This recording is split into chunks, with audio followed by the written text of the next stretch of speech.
One thing that I've realized after owning electric vehicles, especially electric motorcycles, is how much people overemphasize the lack of range on motorcycles. And to be honest, I think people over not overestimate, what's the word? They overemphasize, or they exaggerate the amount of miles that they ride. The national average here in America, the national average of mileage on a motorcycle in a year is 2,100 or 2,200 miles or something like that.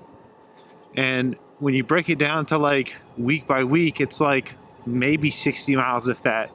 And I get it that some people, they don't, there's riding seasons, and a lot of the mileage that they do is like in the summer, but it still doesn't change the fact that people, at least when it comes to the comment section, people don't ride as much as they like to think that they do. Or maybe it's just like the vocal minority. I think of all those BMW 1300 GSs that are sitting in garages right now that have never touched a pebble of gravel or a speck of dirt. It's like people seem to get bikes because they think it associates them as a particular type of person.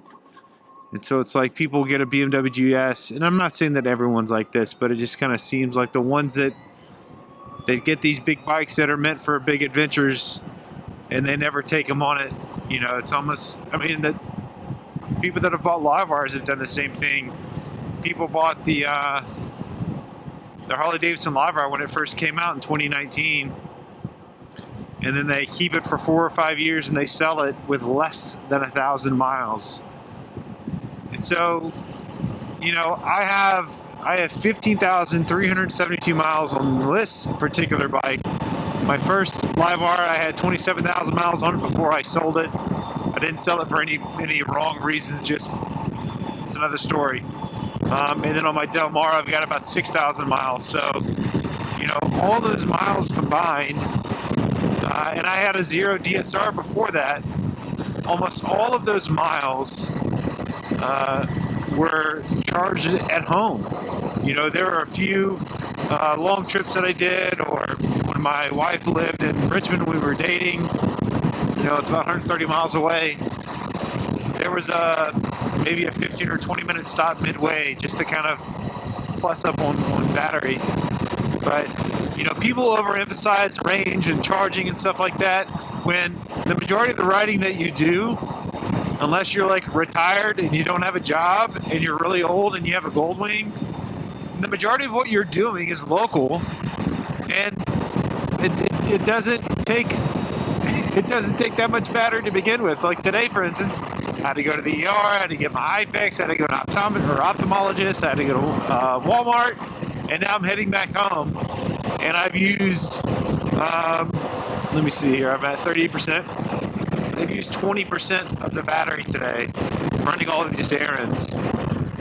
So, and I remember this whenever I was looking into electric motorcycles and trying to do research and trying to figure out range and all this other stuff. And obviously in my head, I wanted to take these big adventures, and I wanted to go to these long distance places, and I have done those things. But the one thing that I never really considered was how much I would be just riding around locally. I try to take every single opportunity I can to ride my motorcycle, and a lot of those opportunities are just local, around town places. Just, again, to go grab something and come back home. Not because it's easier, but you got to put all your gear on, but because it's more fun to ride the motorcycle when you do that.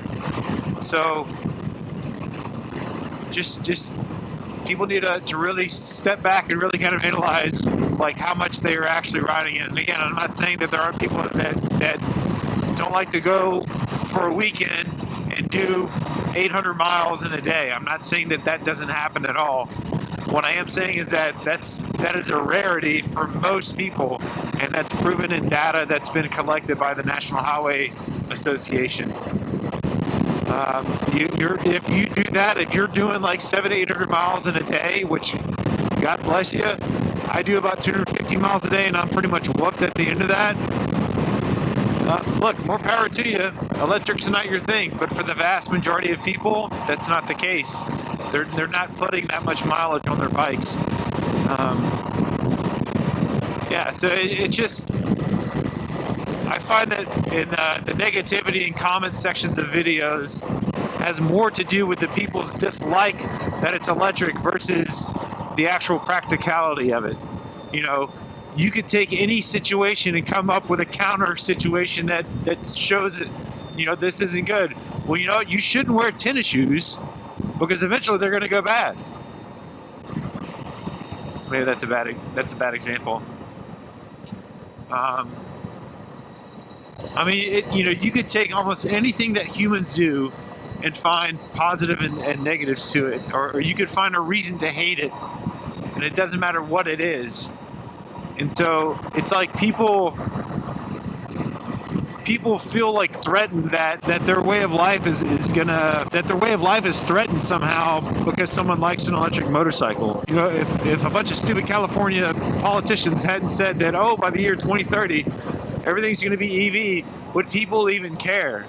You know, I just think it's such a stupid argument. You know, I have never heard or read someone in the electric motorcycle community talk about combustion bikes the way that combustion bike enthusiasts, diehards, talk about electrics. It never happens.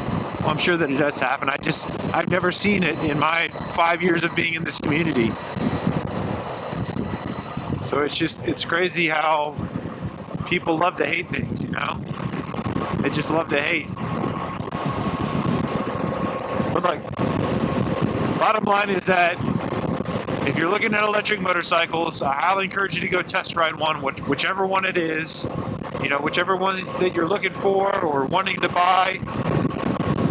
Try to figure out a way to ride one.